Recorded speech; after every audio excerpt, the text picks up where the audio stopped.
Large parts of the UK will be covered in snow and ice next week due to an Arctic blast moving across the country.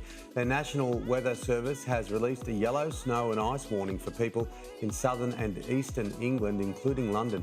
Temperature outlook. So this is Tuesday, December 20th. We really start to tap into cold Canadian and Arctic air, and that deepens across much of the nation. This upper pattern will likely bring in some of the coldest air we have seen definitely this season, but maybe going back to quite a while, as it is expected right now.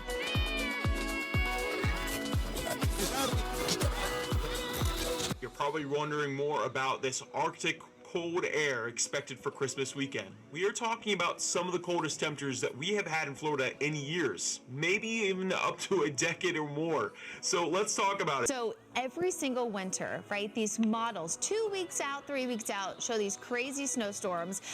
Brad prints them out and puts it essentially in a folder of kind of what he calls his fantasy snowstorms, because they almost never happen. The conditions here in Utica, New York, a winter wonderland, but awfully slushy on those roadways and hard to get around. And there is a lot more snow where this came from. Take a look at some of the totals that we've seen. Our wind chill for Friday morning looks to only come in near 6 degrees here in Houston. So very bitterly cold as we head into, I would say, really the end of this week, and it will continue to be as we push into next weekend as well. Normally, Florida is able to keep warm or at least have something to block the coldest air. This time it seems that this trough, basically this digging of cold air, could be strong enough that it dips all the way into Florida. It does look likely that we will see a pretty widespread hard freeze across a good portion of southeast Texas as we head into Friday morning, with a few of us even dropping down into the upper teens.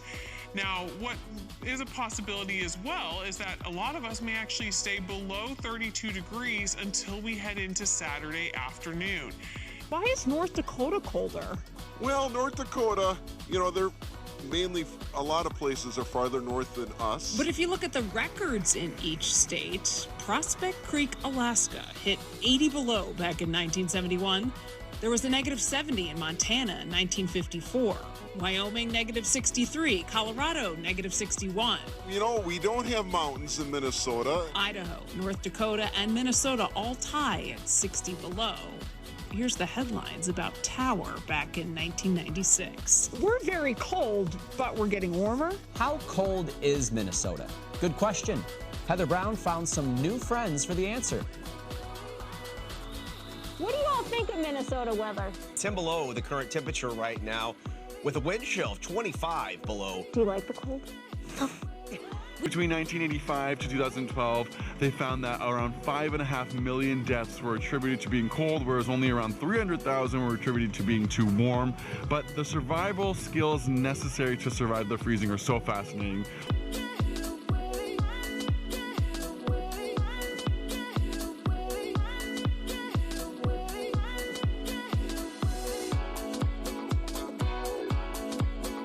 There is some added immediacy and intensity in the winter times, wanting to make sure that both the electric or natural gas, if any is disrupted, to get those restored as safely and as quickly as possible. We hope that the Mother Nature settles down a little bit and things go smoothly. But Julie Rogers told her new Ulm girls basketball team to come prepared Tuesday, just in case. They will bring both their uniform in case the game is on, as well as a practice uniform in case the game gets called off. Their opponent in Fairmont will likely be getting hit, and that could sideline the game. We're in Minnesota, it's gonna happen. Hoping for the best, preparing for the worst. 2 below right now. Yeah, we've slipped below 0. We're ready. It's not that cold. It's not that cold. Heather Brown. It's not cold. This is a true Minnesotan right here.